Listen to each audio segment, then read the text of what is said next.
হায় রে মির্জাপুর, কম্মির দিয়ে মির্জাপুরের উদ্ঘাটন ঘটলে হ্যাঁও জানি না, আর কুমিল্লার মানুষ কেমন আছে হ্যাঁও জানি না। তো যাই হোক, আজকে শুটকি কিনছি, হেতেও খাইছি ধরা। প্রত্যেকটা ব্যবসায়িক মামাগো মধ্যে মানে 90% ব্যবসায়িক রইলে একটা করে মির্জাপুর। হ্যাঁ, এত সুন্দর করে মিথ্যা গুছিয়ে কইবে, মনে হবে যে আমি বিশ্বাসঘাতক, আমি মিথ্যাবাদী, হে খুব সত্যবাদী। মানে কতক্ষণ পর আমিরই মনে হবে যে হ্যাঁ না, হের ধরে চললে যায়, খুব ভালো লোক সে।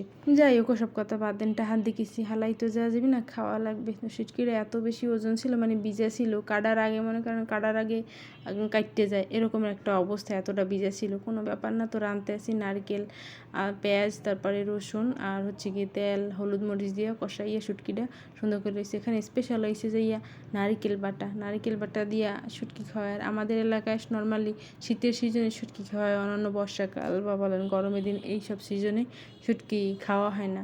মনে করেন এত ঢাকা শহরে তো 12 মাস শুটকি চলতেই থাকে। আর হ্যাঁ, কী দামে বেচে? চড়া দামে, সোনার দামে।